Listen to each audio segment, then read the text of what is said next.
Hello, everybody. Beautiful people. Welcome to another episode of Burgess&Son Podcast. I am Zay for life, and this is Burgess, father and son. Burgess&Son, like father and son. We are back. How you doing today, Mr. Keith? Wonderful. I see. You are all lit, ready to go. We about to be lit today. It's a good day. Happy 4th of July to everybody out there. Independence Day in America is today. We have a lot of stories to tell y'all, and then we're going to go get some grilled food and watch some baseball. Well, I'm going to watch some baseball. Okay. And have a beer and watch some baseball and all of that. How you feeling about the 4th? Hey, I don't have to work. It's all good for me. That's always a good thing when you don't have to work. Those holidays that fall on the work weeks, I'll be loving them and taking advantage of them. So, first of all, I want to say, because it is the 4th, I think on the 4th in 2009, I want to get my dates correct, 2009, a legend passed away, Steve McNair. Rest in peace, Steve McNair. Still think about you on every time the 4th happens. Definitely a big reason why I was a Titans fan. Of course, besides me being from Tennessee, but watching him in person and watching him on TV was phenomenal. And so rest in peace to Steve McNair. Continue to rest well. Yeah, I think about it every time the 4th happens. Moving on, dude. What the hell is going on in the NBA? It's too much that's happened. I know the new season kind of just started right now, so teams are able to publicly make trades and see free agents, and there's just so much going on. Like, I don't even know where to start. First of all, let's start with your New York Knicks finding a head coach. Oh, yeah, they did hire Mike Brown. Now, I'm cool with this hire. Yeah. I actually wasn't really happy with Thibodeau when he was hired. I think Thibodeau did a great job and did not deserve to be fired. But I'm happy with Mike Brown. I like him.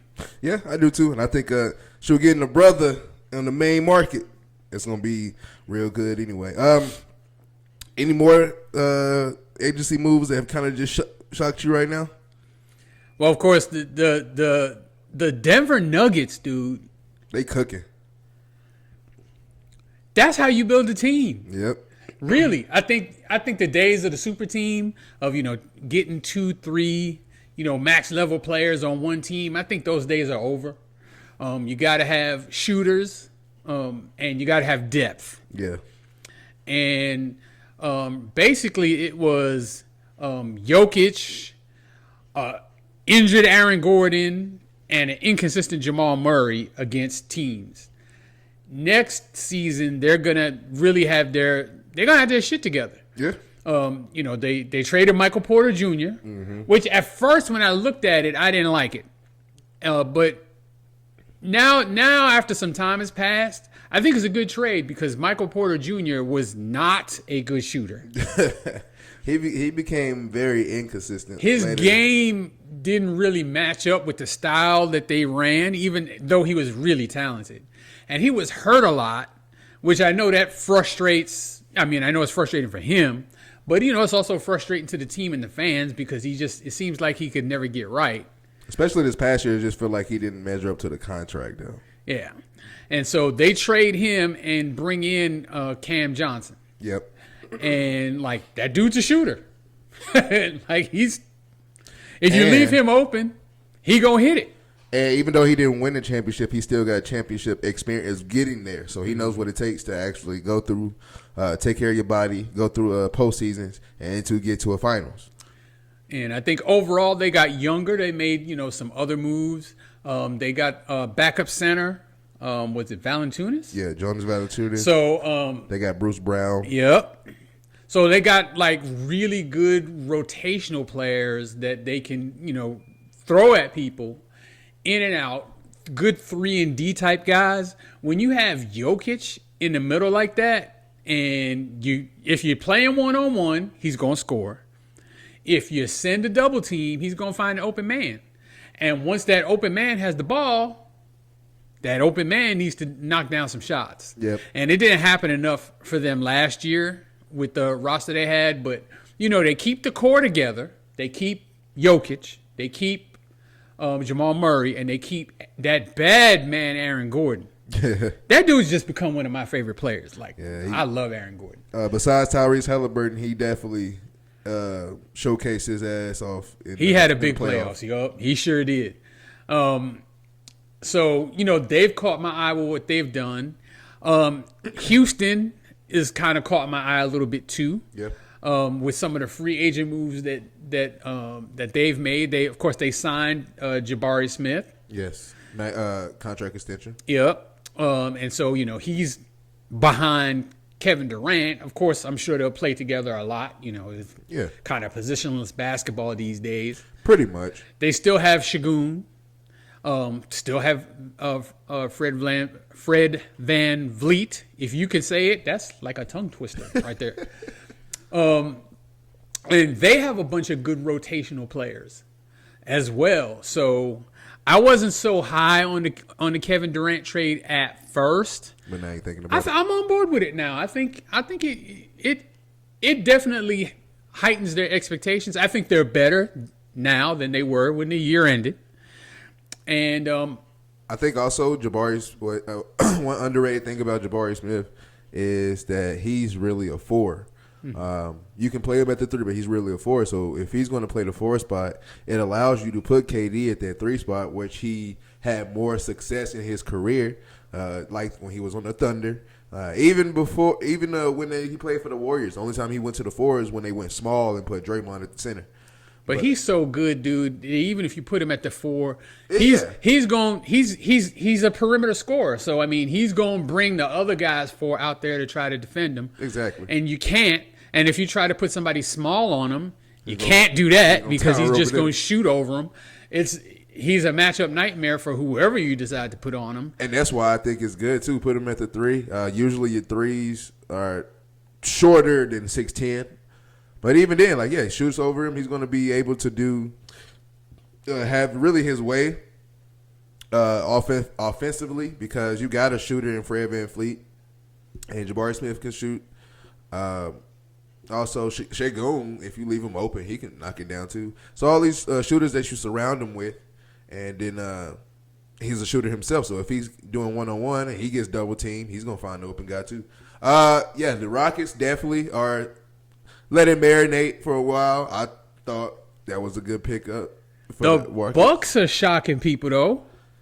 Dude, yeah. They told Damian Lillard bye-bye.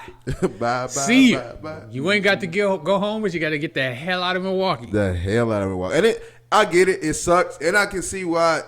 I see why probably Giannis will be mad. But at the same time, Giannis, you're not getting any younger, brother.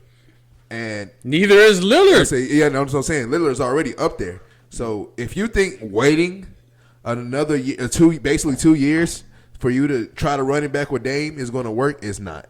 So you might as well move on from it now. And with them getting Miles Turner, I think they help you. It kind of helps you push Brook Lopez out the door as well. Save some more money because Miles Turner could do everything Brook Lopez could do. And I think that's definitely an upgrade. But their backcourt is trash. Yeah, you got to get something for it. Trash. They got no chance in the East next year, and that's with no Halliburton in Indiana. That's with no Tatum on the Celtics. They don't have a chance. Who they gonna beat? You got to get somebody. Who they gonna beat? Kevin Porter Jr. is your starting point guard. Yep. That's not gonna work. But I feel like they're gonna make some more moves. And with what? With what assets? It's still. Well, one thing you got to also think about just about the veterans' presence that's in the league, like the T.J. McConnells and all of that that's in the league that can come to the Milwaukee for a cheaper price than you can try to get like a Cole Anthony or something like that. So I'm looking at those. It's definitely just starting and it's not ending yet. So closer to the start of the season, we'll probably see some more moves and trades and stuff. I think this would be Giannis' last season in Milwaukee. I hope not, but we'll see. I think it will be. We'll see what happens. I think the Milwaukee Bucks should study the Denver Nuggets and see how they kind of recharge their team around their star player, and they got key assets. They should look at that and try. That's why I say try to do. You want to keep the star around, get him better assets, and let him compete for a championship. But that's the thing; they don't have. There's no free agents available that have the impact that they would need. And the only asset they have that anybody would want is Giannis. Yeah. I'm just saying, like, Milwaukee Bucks. Come here for a second, Milwaukee Bucks. We're going to have a little heart-to-heart right here. Dude, you put together a good team a few years ago. You won a championship. Congratulations. You did great. It's hard to win one of those. You accomplished it. Fantastic. With what you got right now, you have no chance of doing it again. And you're not going to be able to build around Giannis anytime in the near future because you don't have the draft capital. You don't have anybody to trade to get draft picks. What you need to do, you're not going to like it, Milwaukee. You need to trade Giannis. You could get a bunch of good young players and draft picks for Giannis. Look at what these players are going for now. Look at what Phoenix got for Kevin Durant. Look at what Memphis got for Desmond Bane. If you don't think Giannis is going to command, he's going to command what? 6 first-round picks and a couple players. Mm-hmm. You could totally retool your organization going forward. Yeah. You could. And then you don't have to, deal with the off season. Is he going to demand a trade? Is he going to leave? Is he? It don't matter. Get what you can get out of him and say goodbye. He's 30. So, he's still got some good years, but you guys don't have the assets to put the team around him that he needs. You just don't. So, I know that was hard to hear, Milwaukee. I know. But I know you're pissed at me right now, but if you sit down and really think over what I said, you know I'm right. I'll also say, too, I'll be on Milwaukee side for a second. I think also, which that makes a ton of sense and you should do it, but still it defeats the whole purpose of you're going to be back in this situation when you finally do find this star player. And that's if you draft him or if you trade for him. So you can trade Giannis, but then let's just say you trade him, get a good package for him, get like a top pick in the lottery for the next draft or whatever it's going to be. And let's say you get that star player, and then it's a repeated cycle. Gets there, you bring all the assets in, and then he's so big, and they probably made more crazy trades to get other players to win the championship. Now we're back into this thing again. So it's going to be a repeated cycle regardless. Look at OKC. Yeah, but those players that they trade, Paul George is not Giannis. Damian Lillard, not Giannis. Desmond Bane, not Giannis. But Kevin Durant, not Giannis. My point is they use them players to start the rebuild. So, obviously it don't happen all at once in one season. That's not realistic. Yeah. So, but over time, you bring in your type of guys, you commit to a coach, and again, if Giannis ain't your guy going forward, for Christ's sakes, neither is Doc Rivers. I don't even know what possessed you guys to even bring him on board. To be honest, I think that's my problem. That was a dumb move. You guys have gone the wrong way ever since you brought him on there. Yeah, I don't think Doc Rivers was ever really for that job. And I didn't like it, so that's why I feel like it's more hope on there. It's just certain things that happen. Doc Rivers is one of the things I don't think that was good at all. And start over. New head coach, new star player. Just blow it up, start over. I wouldn't say blow it up. But I will say, hey, it's a good thing. DeAndre Ayton going to the Lakers. That's crazy. I saw that. I didn't even know he was available. Yeah, as soon as Portland drafted a center and signed a center in free agency, I knew DeAndre Ayton was out of there. Mm. And so, but I didn't think he was going to get waived like that. What, did he get waived or was he a free agent? He got waived? He got waived. They waived him quick. That's not good. Yeah. But at the same time, I think Portland was in that position of a lot of players don't want to play in Portland. Just because, first of all, Dame's not there. And then what are we playing here for at this point? You know what I'm saying? We need a star player here. They didn't have one. So hey, they got Drew Holiday. I know for a fact he don't even want to be there. I know he don't. I know he don't. Oh, if ever a player was gonna be mad, it's Drew Holiday. Drew, we done traded you to the Portland Trailblazers. Yeah, it's crazy. So you go from the Celtics to It's becoming crazy. And you know what? We'll talk more about NBA when maybe a couple of more weeks over the course of the weeks. More stories come because more stories are going to come. NFL is going to be starting here in another month. August is in the beginning of August is when we have the Hall of Fame game. And then after the Hall of Fame game, that's when all the preseasons happen. So we got one more month until we get to see some football action. But until then, a lot of crazy things are happening. Can't wait. Jalen Ramsey is traded to the Pittsburgh Steelers for Mika Fitzpatrick, and somebody else got traded. Well, I don't think they were traded for each other. Yeah. But that's still one of them. They kind of went, Jalen went from Miami to Pittsburgh, and Minka went from Pittsburgh to Miami, but I think it was two separate deals. Oh, okay. However, my take on that is just like we've been saying all offseason. Mm-hmm. What the hell is Pittsburgh doing? What are you doing? What are you doing? Okay, so you trade for Jalen Ramsey, who's a really good corner, but he is past his prime. He's ridiculously expensive. And then in the process of the trade, you give him a raise. So I'm not saying he shouldn't get his money or all of that.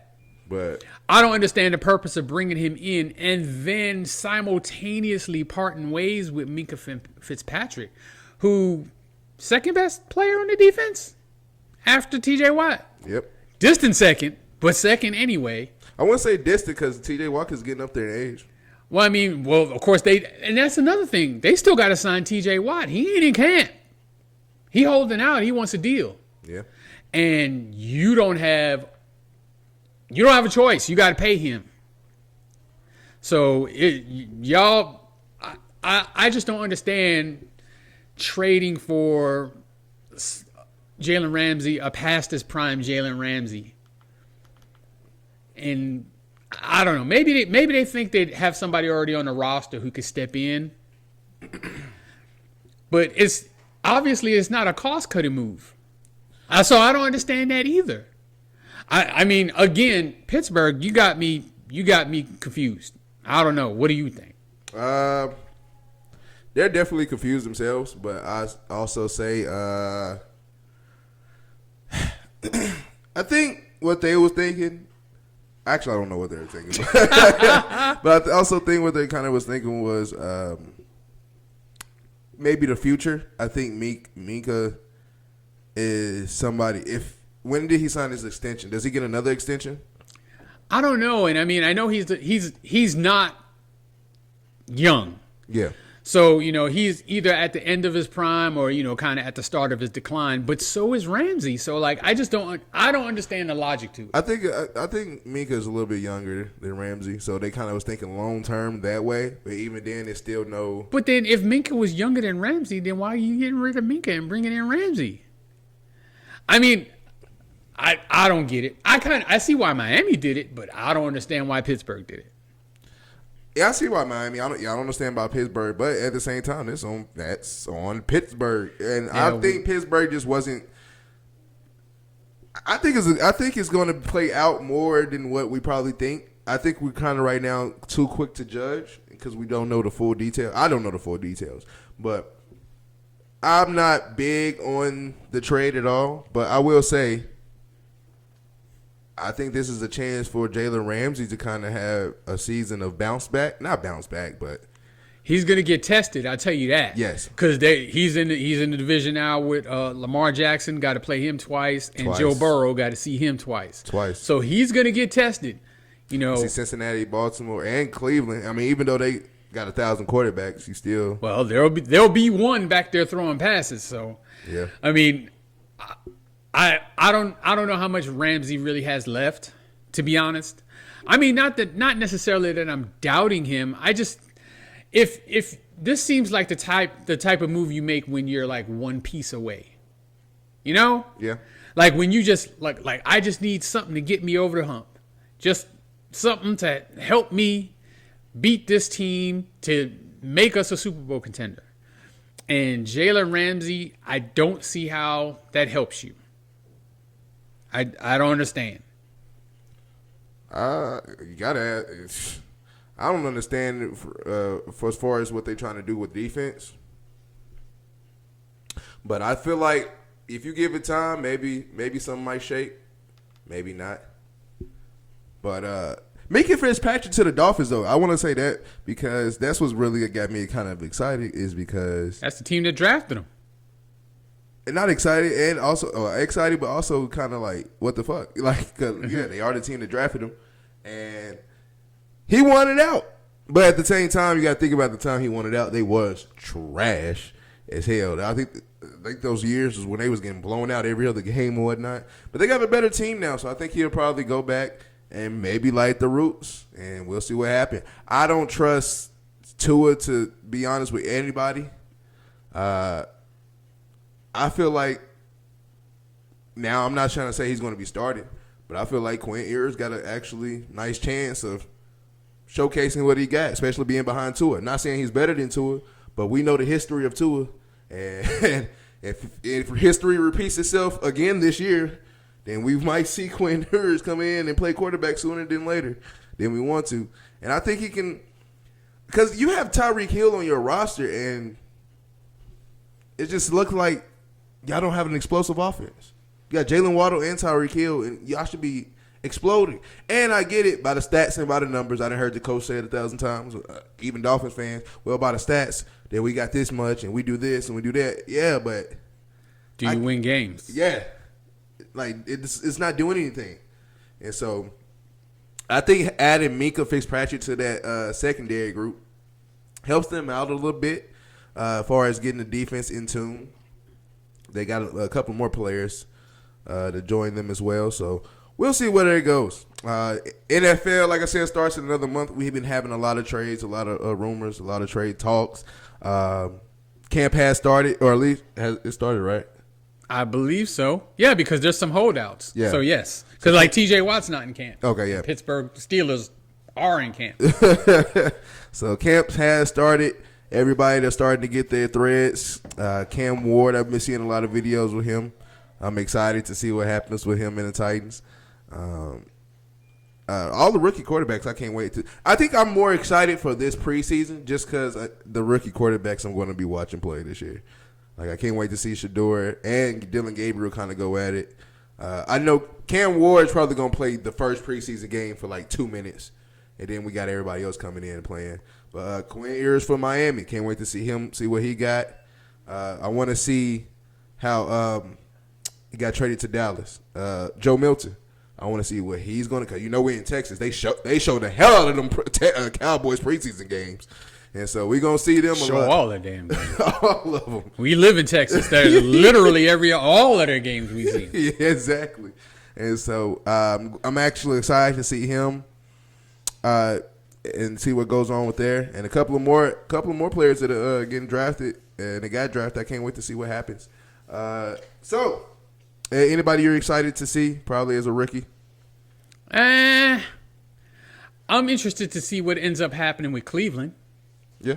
Yeah. You saw Deshaun Watson say he's taking Shedeur under his wing. Good luck. Shedeur, stay out of the massage parlor, Shedeur. Yeah, for Christ's sake.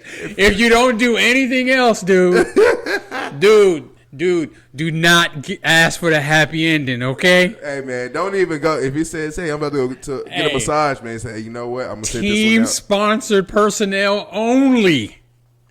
Jesus. I mean, I am interested in seeing, what Shedeur can do and, how the Browns play that quarterback carousel all together. Yeah. Just because they have all those quarterbacks and, dude, you did draft someone ahead of Shedeur, and then you got veterans on the roster too. It's like, what are you going to – I mean, I couldn't tell you who that starting quarterback's going to be. Especially now. You got one in Deshaun Watson who is definitely not playing next year. Right. And then, you got an old Joe Flacco who – it's crazy to say Joe Flacco is the best one for the job right now. For the starting, he might be, but Kenny Pickett is decent. He's okay. You're not going to excite your fan base with Kenny Pickett, but I mean he's not god awful. So wait, so Kenny Pickett, Joe Flacco, Deshaun Watson, Dylan Gabriel, and Shedeur Sanders. That's the quarterback room. I think there's another one too. That's the thing. It's like there's too many of them. Yeah, I mean, of course, they all can't make the team either. So it'll be interesting to see what they do.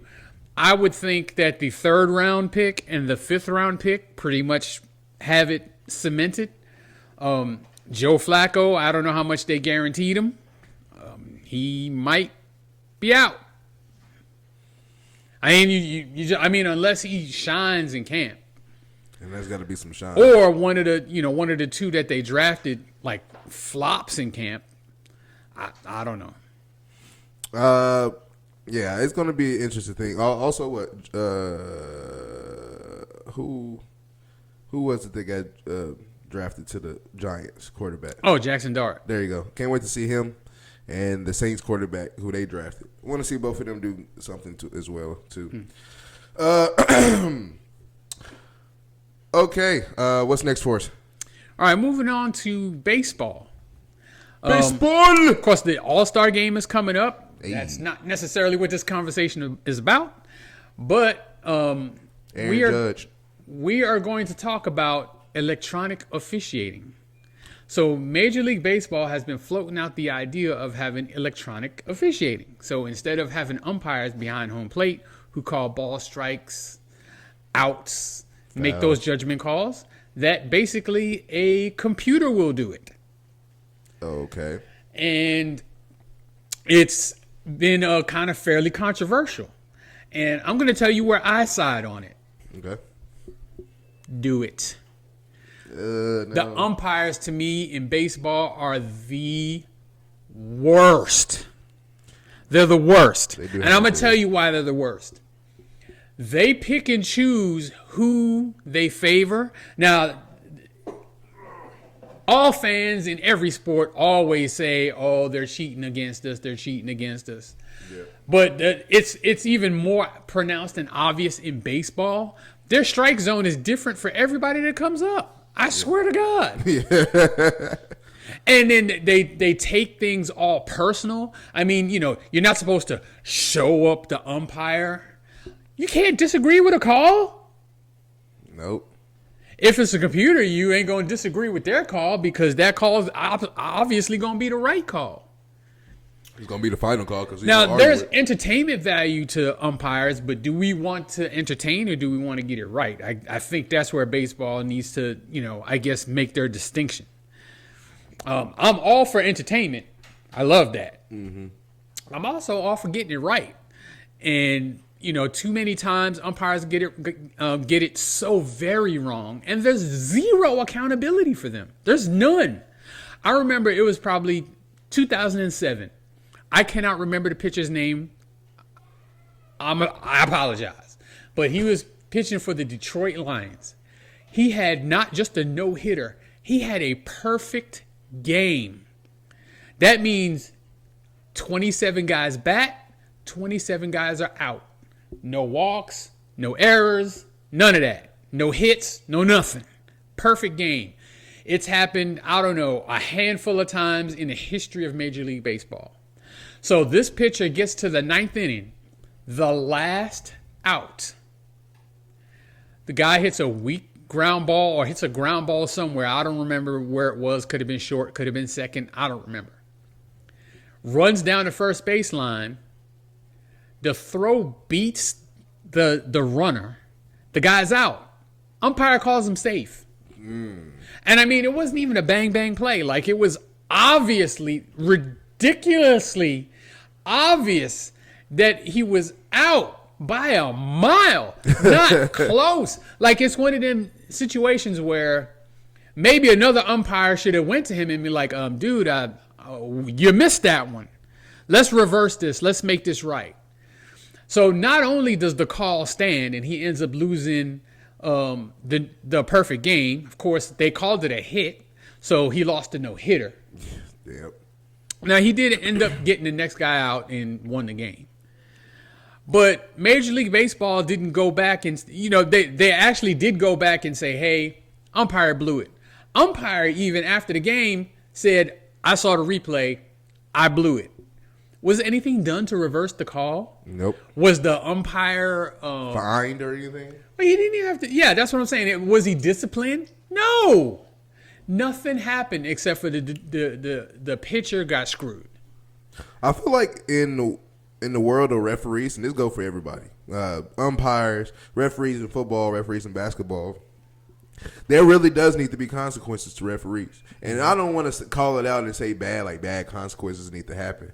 But you can say maybe they need to be locked in a room with a player and get their ass whooped one good time, just like a fan. Because, dude, it's so many times that, and I've seen it so many times that it makes me so angry of like, these refs really do be blowing some bullshit and calling some bullshit. And it's like, dude, I worked my ass off for this moment. My moment comes and you ruin it. And like, dude, it needs to be consequences. Like, maybe that or getting fined, getting suspended, being banned. How about firing him? Like that don't ever happen. You know what you got to do to get fired? Gamble. Exactly. That's pretty much it. On the game. So like that's it.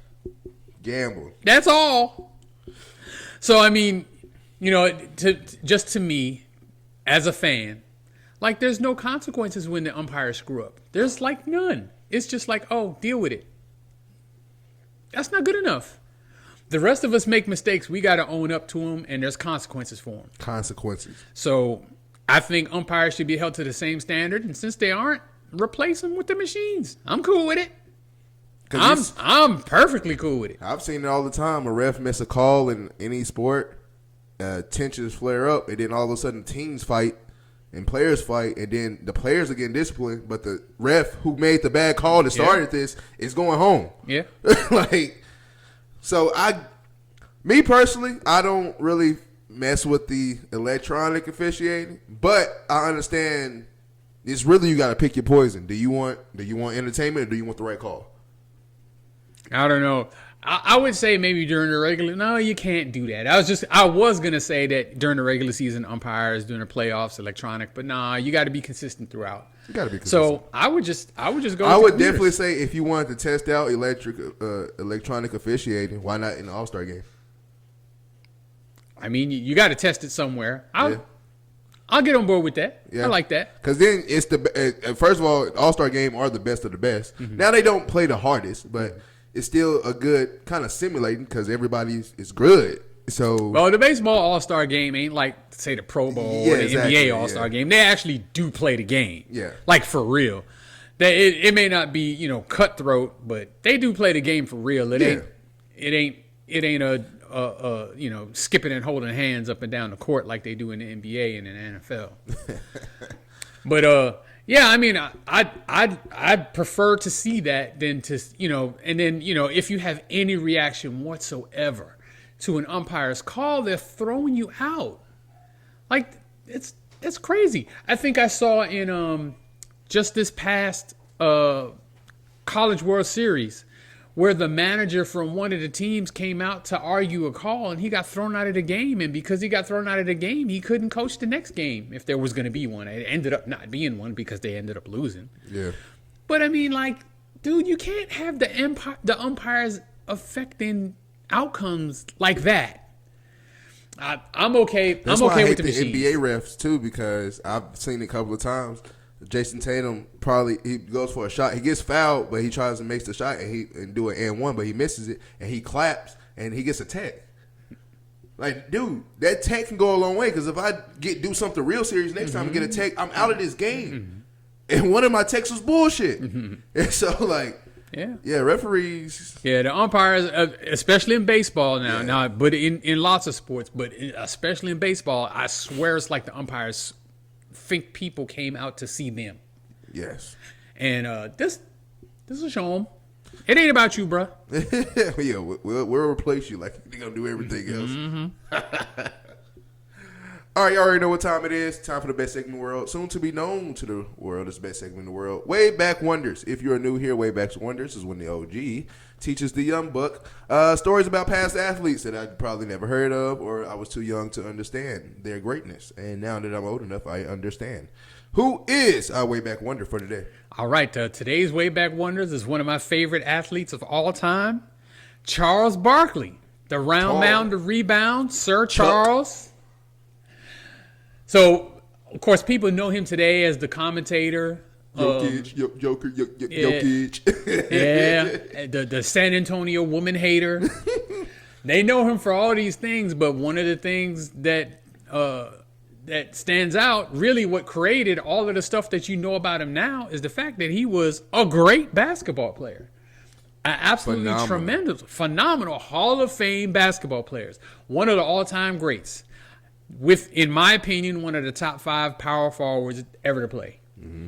And which is made even more amazing by the fact that he was listed as 6'6". That's small for a power forward. And he's really closer to 6'4.5", most people say. It's crazy. And he averaged 23 and 12 for his career. Damn. 6'4", that's a point guard today. And them little motherfucker getting on boards. Dude, and I mean, he was a round mound to rebound. They called him that for a reason. So when he was coming out of college, you know, he was a heavy dude. And that's why they called him round mound for a reason. So when he got drafted into the NBA, he got drafted by the Sixers. He did not want to go there, but he did end up getting drafted by the Sixers. They had a loaded team, so they had Moses Malone, Dr. J, Andrew Toney, you know, some legendary players on the team. And at first, he couldn't find the court. Damn. So he went to his teammate, Moses Malone, who at that time was, you know, kind of on the downside of a Hall of Fame career. And he asked him, you know, what do you think I need to do to get on the court? And he's like, dude, you fat, you lazy. It's like, you need to lose some weight. And he's like, but I'll help you. And he helped Charles Barkley lose like 50 pounds. Damn. And once Charles Barkley lost that weight, he started getting more playing time and played great and became a great player. Underrated about Charles Barkley is his jumping ability, his athleticism. Oh, dude, yeah. I love watching highlights of Charles. Dude, he could jump out of the gym. And then, you know, even after he lost weight, he's still a big physical guy. Like, it's hard to... once he gets going, it's hard to stop him. Yep. So in the lane, posting up, they couldn't do nothing with him. And later in his career, he learned or I guess worked his way into a pretty decent jump shot. Yeah. So he was with the Phillies with the Philadelphia 76ers for most of his career, and then asked out, and he was traded to Phoenix. His first year in Phoenix, he won MVP. They went to the finals, played the Bulls and lost. Yeah. No shame in that. He played great in the series. He just didn't play as great as Michael Jordan, who averaged over 40 in that series. Who else was on this team? I know Danny Ainge. Yeah. Danny Ainge was kind of at the end. They had Dan Marley, Kevin Johnson, who's extremely underrated and in my opinion should be in the Hall of Fame. Okay. They had some other players, too, that I can't just name off the top of my head. They had a loaded squad. They just ran into the Bulls. So he played in Phoenix for maybe 3-4 years, had really good years there. That team started to go down. He was probably ring chasing, and he asked to be traded to Houston. I don't know if he asked to be traded to Houston, but he was traded to Houston. And so at the time, Olajuwon was there, Clyde Drexler was there, and then Scottie Pippen was also there. Oh, shit. So those 4 were on the same team in Houston. Charles Barkley was a shell of himself at that time. Like, they didn't have the playoff success that you would have thought with those big names, and he ended up retiring after that. But he was a fantastic player. And then as entertaining as he is now on the mic, he was then too. He would say and do some outrageous stuff. There was one incident where he would have incidents with fans because Charles Barkley didn't take no shit. Mm-hmm. And so one fan was messing with him at a club or a restaurant or something, and he threw him through the window. Damn. Outside. And he was asked by a reporter, He was asked by a reporter, does he regret, throwing that young man out of that window? He said, "I regret it was the first floor."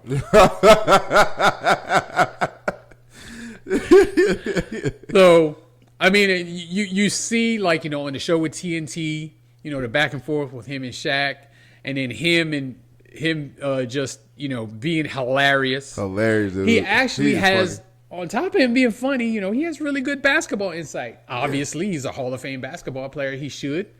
He was the leading scorer on the Dream Team. Really? Yup. Michael Jordan was on that team. Magic Johnson, all of those greats. John Stockton. Yep. Charles Barkley was the leading scorer. Huh, that's crazy.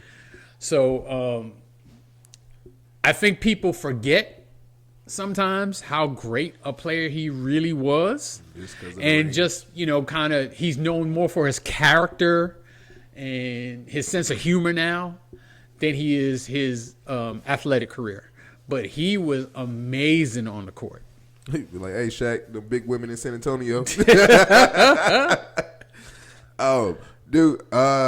First of all, yeah, Charles Barkley is a funny ass individual. I love Charles Barkley, and he is great. One thing we did talk about last week on our show was how some players or some Hall of Fame players kind of get disrespected because of rings, either not a lot of rings or none at all. And I think Charles Barkley falls into that category of, he does. He gets very disrespected because he doesn't have a ring. Very much so. And so, like, really, I know a lot, like, Shaq and Charles Barkley, they clown all day. And it's like, Shaq might like, "Oh, y'all got 4 rings, this and that." They might debate that. But also Shaq, he knows basketball too. He knows that Charles Barkley was busting people's ass, and he ain't no scrub. Nope. Like, that's really the only thing that Shaq can say to you about it. Really is rings. But player for player, like, Shaq, I was it. And then it's as much as funny as they are in the studio on the court. Like when Charles Barkley threw the ball at Shaq's head, and he admitted he didn't want to fight him. He's like. He immediately rethought that, but it was too late. He had to go run and hide somewhere. I don't know. I wouldn't want to be making Shaq mad either. That's a big end. I bet his hand is huge. I bet if he smack you, you dead for like 3 weeks. Nigga, go. That's a huge man. But yeah, that was a good one. Charles Barkley, yes, one of my favorites. Like I said, I love watching his highlights. His highlights are phenomenal. Also, I think an underrated thing in his game is because he isn't a high assist leader, but he was a good passer. Yeah. Like, he was a really good all-around player. Yeah. And so I actually love this game. It's just funny. 6'4", and you playing power forward out here out-rebounding 7-footers and 6'10s. I'm thinking one year he averaged 15 rebounds a game one year. He did lead the NBA in rebounding one year. Jesus Christ. Like, at least one year. It may have been more. But he was always amongst the rebounding leaders. Even when towards the end of his career, when he really wasn't the same, and he had lost a lot of his athleticism and he couldn't jump over a credit card, he was still getting lots of rebounds. He just knew how to do it. Exactly. Sometimes you just know this is your game. Yeah. You can do what you want with that. Shout out to Charles Barkley, man. Definitely be watching. He still talks shit to this day, and it'd be funny as hell. I don't think we'll see him in San Antonio soon, though, but we'll see. No, he'll go. He'll go. Gonna be with the churros. Yeah. All right. Last segment of the day, we have List of the Week. List of the Week is when we pick out a topic, either out of a hat, or we pick a topic that you guys, the fans, have picked for us, and then we make a top 5 list. Our top 5 list of the week is the top 5 greatest running backs of all time. All right, who do we have? All right, so top 5 running backs of all time. Yes, sir. Before I start, I do have to make an apology. And I have 2 honorable mentions of 2 guys who are definitely top 5 worthy. And I hate to leave them off. So I'm going to mention them here. Okay. The first is Marshall Faulk. Okay. That dude was phenomenal. He was great. Great running back. Great out of the backfield as a receiver. played a long time, won championships. I know he won Offensive Player of the Year. I'm not sure if he won MVPs, but outstanding player. And I wish there was room for you in my top 5, but I take this honorable mention.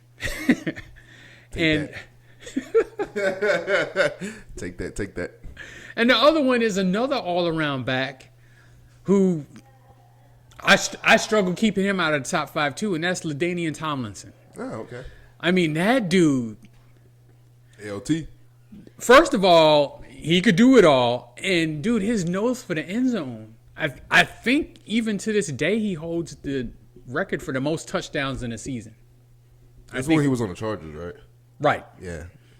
So, I mean, and even when he was over the hill and on the Jets, he was still badass. Yeah. So, I mean, those are my honorable mentions. Wish there was room for you. Unfortunately, I can only pick 5. So we'll start with the number 5, top 5 running back of all time. That man is Eric Dickerson. So he came into the league playing for the Rams. His rookie year led the league in rushing. Damn. His second year set the all-time most rushing yards in a season. That record still stands today. 2,100 and I think it was 2,103 or 2,105, something like that. 2,100 yards, 16 games. The year Derrick Henry got hurt, I think he was on pace of like breaking that. And Saquon could have possibly broke it last year. Yeah, he didn't play that last game. Yeah. But of course, that would have been game 17. But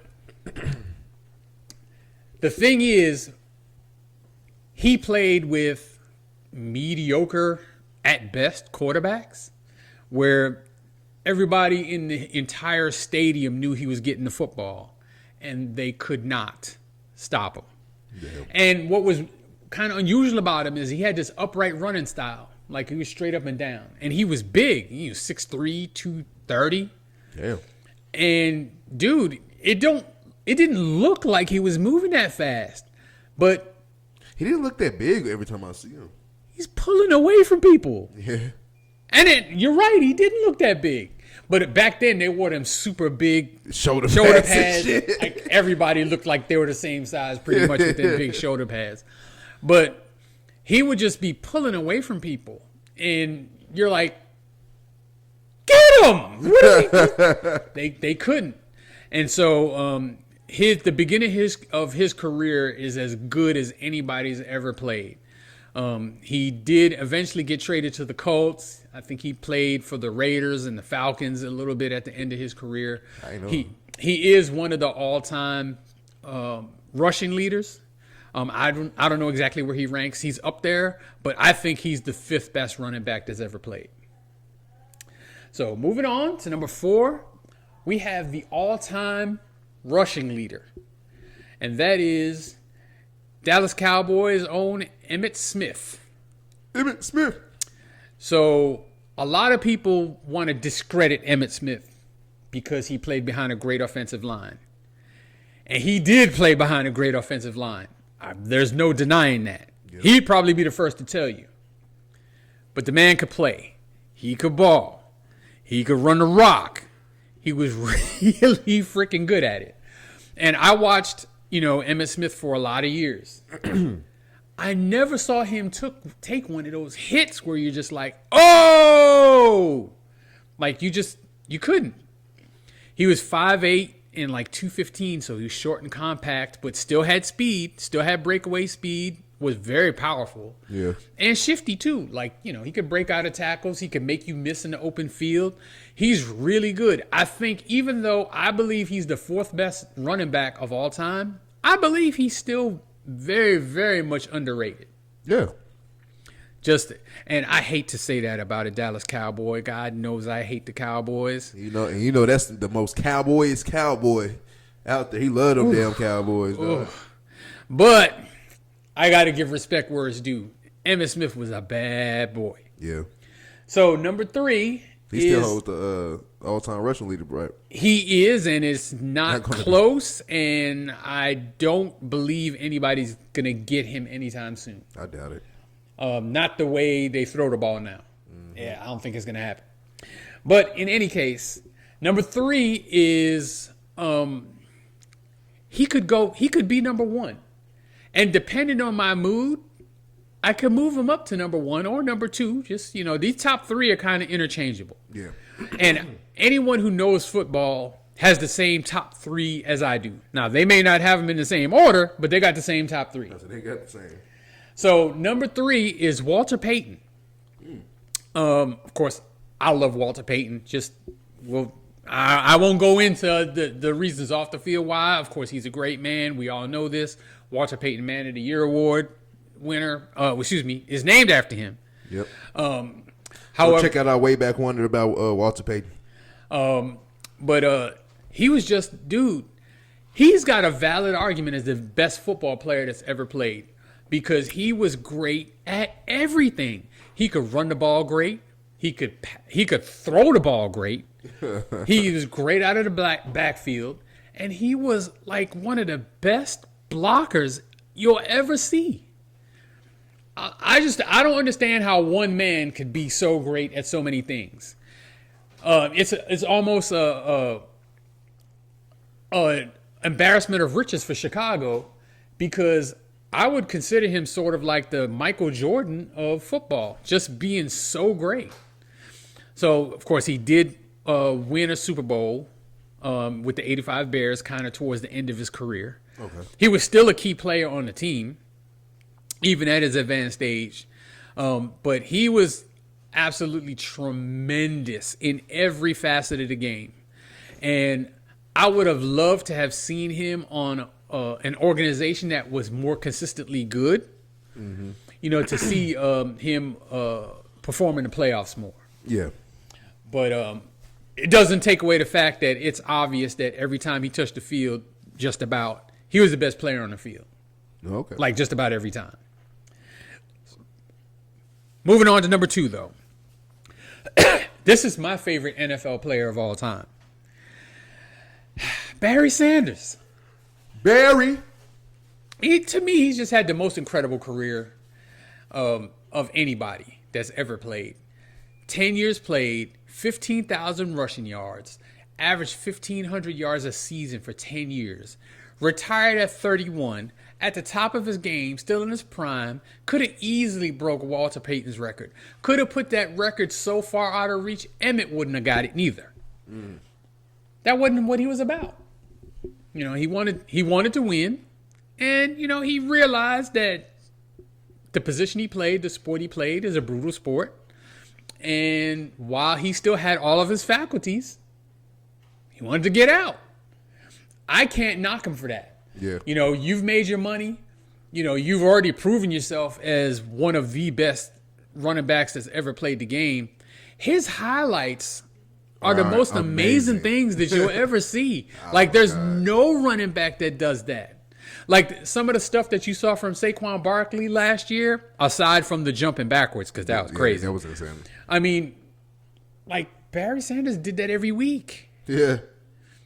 And I will dispel this stupid myth that Barry Sanders ran behind a poor offensive line.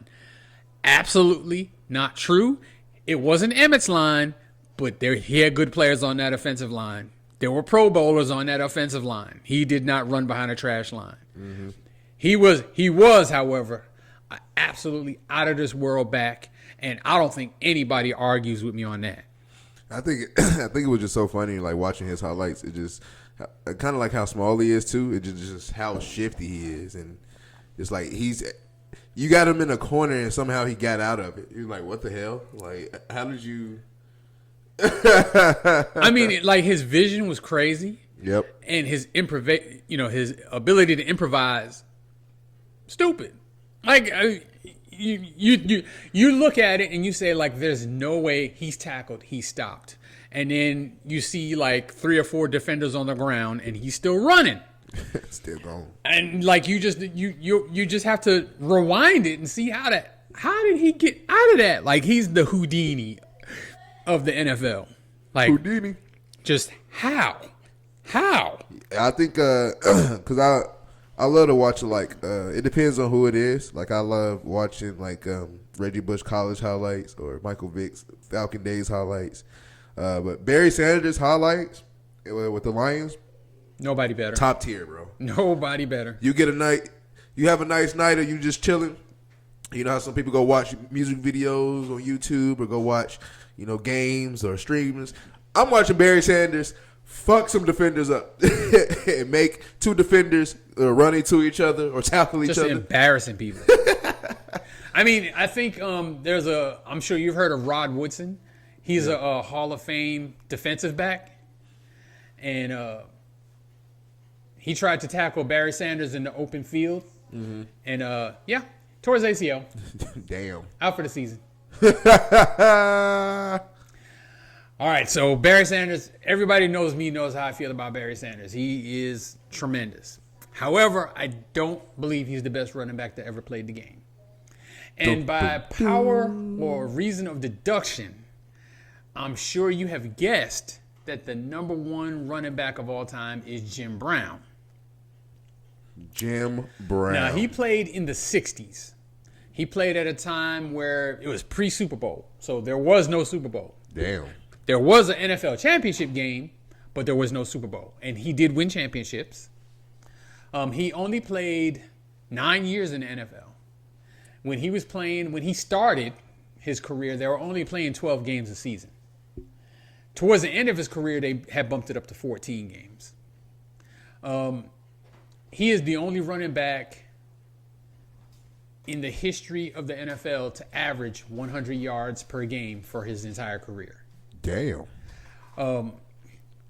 Admittedly, I am too young to have seen him play live. I was born in 1971. He was retired before then. Damn. He only retired at 29. Really? He was only 29. But I guess back then, brutal hits was happening ever since you was young. Of course, yeah, the rules are way different. And, well, his issues, I'm not going to go into a whole lot of details, but his issues weren't necessarily just the physicality. Yeah. It was the pay, and then he also found something else to do that was more lucrative, which was make movies and less wear and tear on the body. So I love him in Any Given Sunday. He was actually, dude, you got to watch some of his older movies from, when he first retired. But him in Any Given Sunday was really good. Yeah. But back to him on the field, he had like 12,000 rushing yards.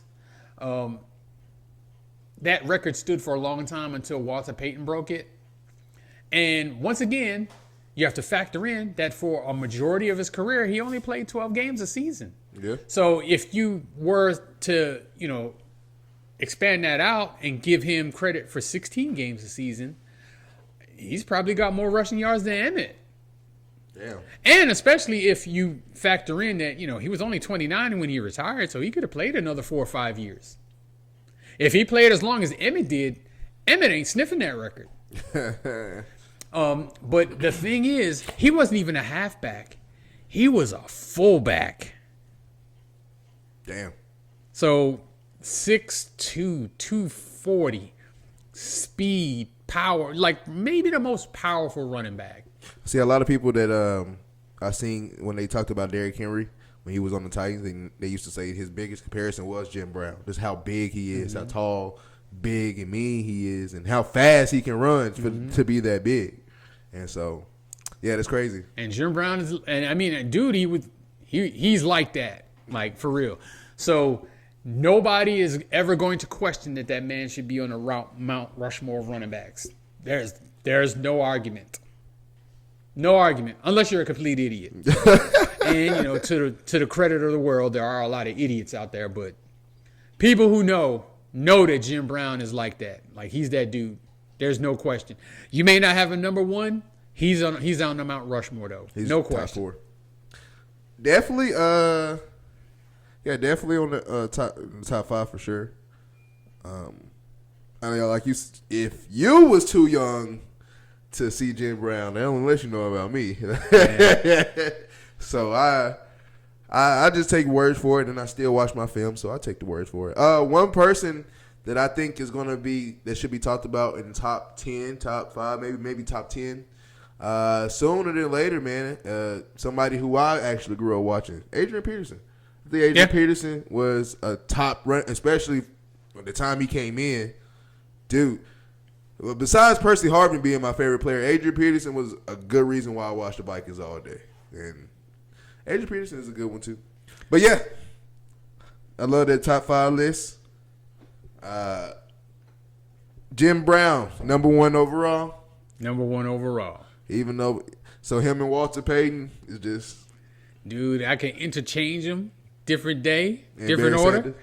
But today's day, that's the orders for today. But I mean, like, if I was starting a team, hey, I'm not disappointed if I end up with either one. Yeah. They're both absolutely phenomenal athletes, phenomenal players who represented themselves and the league extremely well. All right, question. With your top 5 running backs that you have, who would you say would probably be the best fit for Tom Brady? Dude, you could be Tom Brady's running back, dude.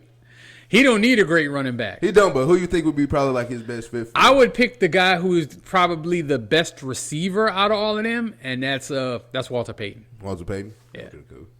Good see Tom Brady and Walter Payton. That's sick. That's another 4 championships right That's sick. You can't have the best quarterback and arguably the best running back on the same team at the same time. That can't happen. That would be sick. You know what? I would love to I would love to see Patrick Mahomes and Barry Sanders. Now that would have been woo. Yeah, that's crazy. That's crazy. Because you can't stop the running game. So, but even if you was to hold it off in the second and like 11, this man is about to throw it to somebody. Nah, it'd be fun. It'll be fun and funny. Somebody need to do a simulation on Madden about that. I'm sure somebody has put some kind of super team together like that. That would be cool. It'd be crazy. Even though Madden, Eric Dickerson looks so skinny. That's why I didn't think he was always a big guy. No, he's a big dude. But now I got to look more into it now for sure. Thank you guys for tuning in. Thank you guys for watching. You already know who I am. Zay for Life and Burgess&Son Podcast. Until next time, happy 4th of July. Be safe. Pop some fireworks. Get drunk if you want to. Well, it's Fridays. 4th is on a Friday, so you don't have to go call into work. That's a good thing. Unless you work the weekends. Ooh, that's sick. I'm sorry. That's sick. Why would you do that? Sorry. Well, you got to call in anyway. Until next time, thank you guys so much. We are